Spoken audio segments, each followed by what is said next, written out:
Someone gasped inside the cafe, not because of the man who walked in, but because of the man who didn't look like he belonged. He stood at the entrance dripping from the rain, clothes worn, shoes scuffed, hair messy. Yet his eyes, calm, sharp, impossibly gentle, held the room hostage. The hostess whispered to a coworker, "Is that him? The blind date guy?" Her friend frowned. "No way. He looks broke." At table 6, Amara's heart sank. That can't be him, can it? Her fingers trembled slightly over her phone. She had never done a blind date before. Her friends insisted she needed someone ambitious, stable, financially secure. But the man walking toward her looked like he didn't even have transport fare home.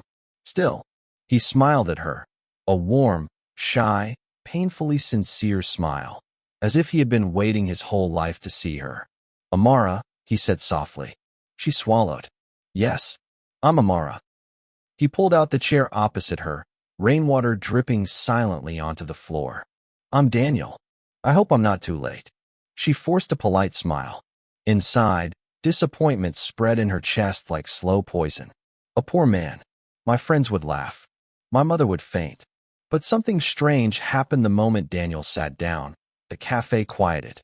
The air shifted. And for the first time, Amara noticed something she hadn't before. Despite the cheap clothes, despite the simplicity, despite the rain, the man had a presence money could never buy. But before she could place the feeling, Daniel froze, eyes widening in fear, as he looked at something behind her. His voice dropped to a trembling whisper. "Amara, please don't turn around." Her breath caught. "What? What?" He swallowed hard.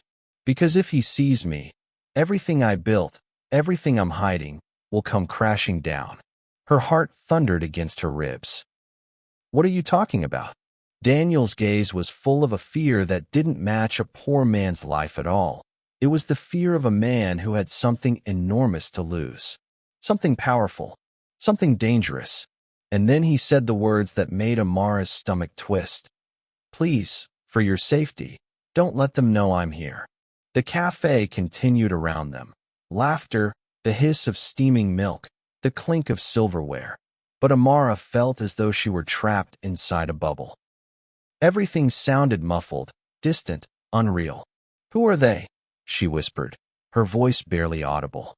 Daniel's hands, calloused and worn, gripped his coffee cup so tightly she thought it might shatter. People who think visibility is a weapon. People who believe everyone should stay in their place. The answer was cryptic, unsettling, and it made curiosity bloom in her chest like a second heartbeat. "Are you in danger?" she asked. "Not if I'm careful."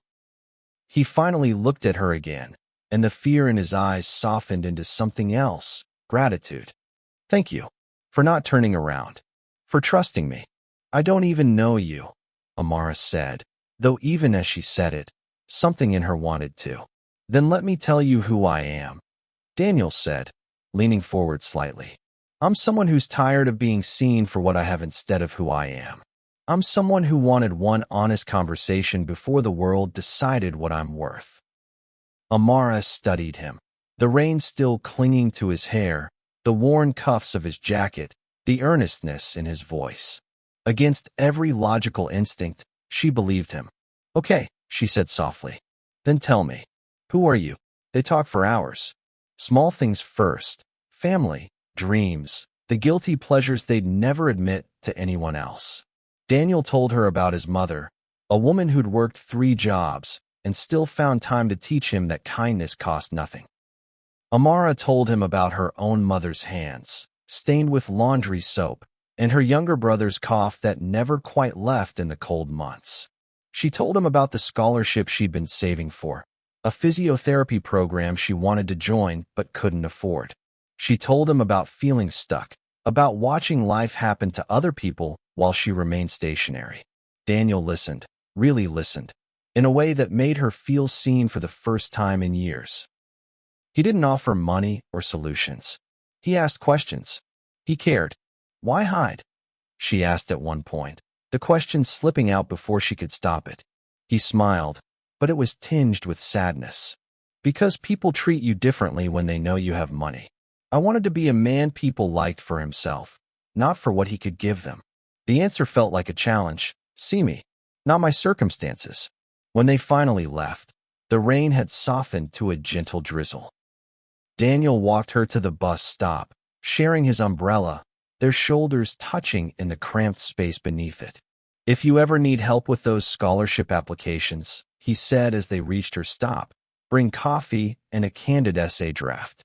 I'll help with feedback. She laughed, surprised by the offer, by the strange ease she felt with this man she'd only just met. You do that? Of course, he said simply, as if there were no other answer. As the bus pulled away and she watched him disappear into the rain, Amara felt something shift inside her chest, something dangerous and thrilling and terrifying all at once. Who was he really? Days threaded into weeks. Their texts grew from polite to intimate. He asked about her childhood heroes. She told him about the scar on her shin from a ladder she'd refused to climb because she was afraid of heights. He confessed that he wrote in a black notebook every night. A single line containing a truth, a regret, or a small victory. They met for coffee, for walks, for a thrift store date where he insisted on buying her the cheapest sweater. Because it's honestly the warmest, he said, and she noticed that he measured things by usefulness, not price. Her friends noticed the change in her. Who is this mystery man? They demanded. When do we meet him? But Amara kept Daniel close, protective of whatever fragile thing was growing between them. She told herself it was because she wanted privacy. Deep down, she knew it was because she was falling in love, and love made people reckless. Then everything changed. One evening, Amara was making tea when her phone started buzzing incessantly. A string of texts from Jessica. OMG. Amara, tell me you knew. Tell me you were pranking us. Amara frowned, wiping her hands on a towel. She opened the chat. Jessica had sent a link to a news broadcast with the caption, "Look at your boyfriend." Confused, Amara tapped the link. A video played. A reporter stood in front of a sleek glass skyscraper. The headline screamed, "Coal Industries Merger Confirmed." The reporter's voice was breathless. Billionaire CEO Daniel Blake, known for his reclusive nature, made a rare appearance today to announce the billion-dollar acquisition. The camera zoomed in on the man at the podium. Amara stopped breathing, clean-shaven, wearing a suit that probably cost more than her apartment, commanding the room with a terrifying confidence. But the eyes were the same. The gentle tilt of the head was the same. It was Daniel Blake, one of the richest men in the country. The phone slipped from her hand, hitting the rug with a dull thud. The room suddenly felt too small, the air too thin. He wasn't poor. He wasn't struggling.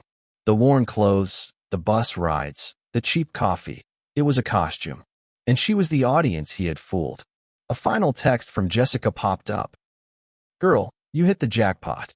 Why did you tell us he was broke? You're a genius." Amara felt sick. She sank to the floor, humiliation burning her throat like bile. He had tested her. He had turned her life into an experiment to see if she was good enough for him. The anger came first, hot, righteous, devastating. She paced her tiny apartment, tears streaming down her face, feeling like the world's biggest fool. He had played her. He had turned her into an experiment, a test subject to see if people could love him without his money. But beneath the anger was something sharper, betrayal. She had opened her heart to him. She had told him things she'd never told anyone. And all along, he'd been lying. Her phone buzzed. A text from Daniel. "Can we meet? Please. 9 p.m. The rooftop at 41 Willow." She almost didn't go. Pride told her to block his number, to disappear, to pretend he'd never existed. But curiosity, that same dangerous curiosity that had made her stay at the cafe, made her slip on her shoes and leave. The rooftop was wind-slammed and cinematic, the city glowing below like a constellation. Daniel was already there, hands in his pockets, looking smaller somehow, less like the man from headlines, more like the one who'd shared his umbrella. He turned when he heard her footsteps. "Amara, don't." She cut him off, her voice sharp as broken glass. Don't say my name like we're still friends. Like you didn't lie to me every single day. He flinched, but didn't look away. I'm sorry. That's going to sound empty, but it's true. I'm sorry. You turned me into an experiment, she said, her voice breaking. You decided the conditions of my affection. You played me. I did, he admitted, and the honesty in his voice made her stumble. I made a terrible choice. I was afraid that if people knew who I was, they'd love the idea of me instead of me. So I hid. And in hiding, I hurt you. That wasn't fair. Fair. Amara laughed bitterly. You humiliated me, Daniel. Or Blake. Or whoever you are. Daniel, he said firmly. My name is Daniel. Everything else I told you, about my mother, about wanting to be seen for who I am, that was real. The only thing I hid was the money. The money is everything, she shouted, her voice echoing across the rooftop. It changes everything. You can't pretend it doesn't. You're right, he said quietly. It does change things, but it doesn't change how I feel about you. It doesn't change the fact that you're the first person in years who saw me, really saw me, and didn't ask for anything in return.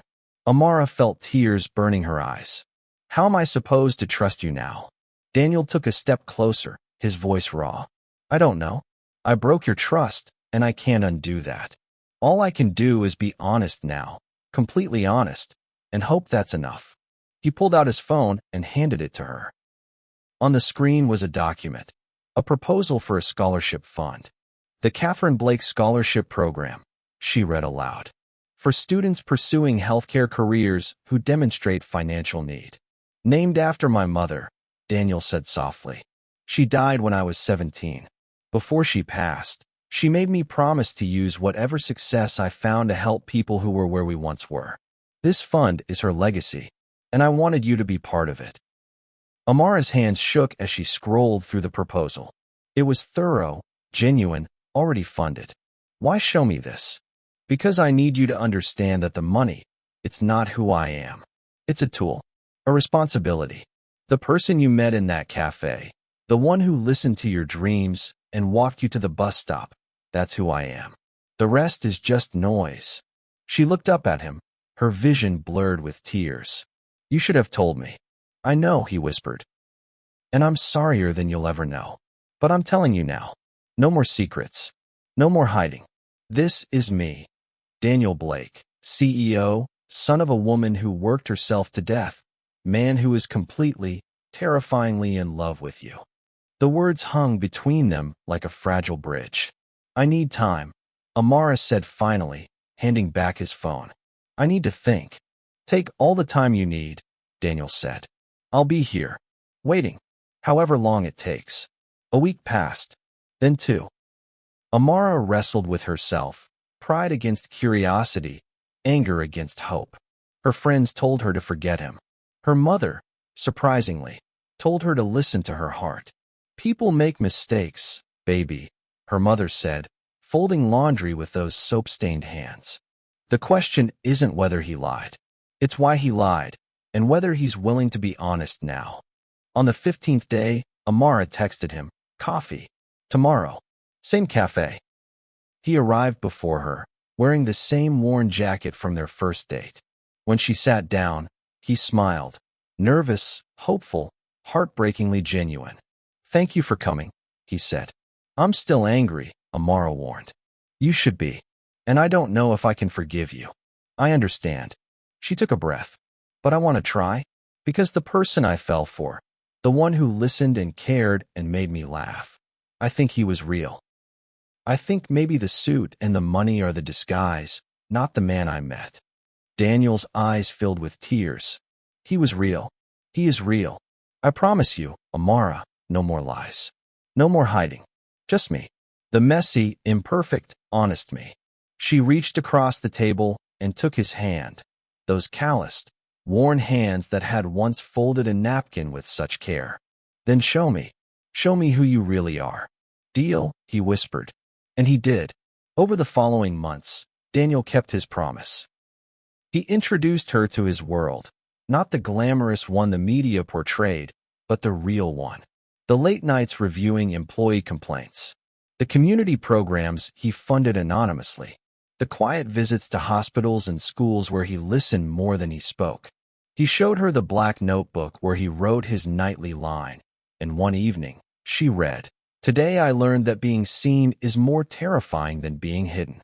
But she sees me, and I am brave." Amara met the employees who loved him, not because he paid them well, but because he remembered their children's names and asked about their lives. She saw him cry when a scholarship recipient, a young woman from the same trailer park where he'd grown up, sent him a thank you letter saying she was going to be the first in her family to graduate college. She watched him choose truth over convenience, kindness over profit, people over perception. And slowly, the anger dissolved. The hurt healed. The trust rebuilt itself, stronger this time, because it was founded on honesty instead of mystery.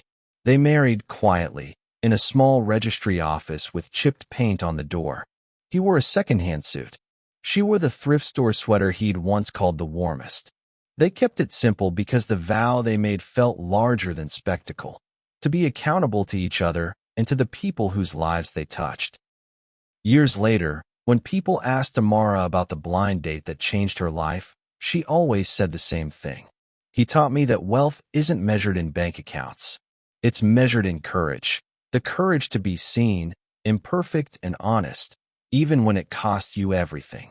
And every night, when Daniel wrote his single line in that black notebook, Amara would read it over his shoulder and smile. Because the truth, messy and difficult and beautiful, had set them both free. Appearances are a thin skin over deeper truth. Real wealth isn't found in what you own, but in who you are when everything is stripped away. The bravest love is the one that survives honesty, the kind that sees past disguises to the soul beneath. Don't judge people by their clothes or their bank accounts. Judge them by their kindness, their courage, and their willingness to tell the truth even when it costs them everything. Because in the end, those are the only things that matter. If you found this helpful, please like, share, and subscribe for more content. I'd love to hear your thoughts in the comments below. Thanks for watching, and I'll see you in the next video.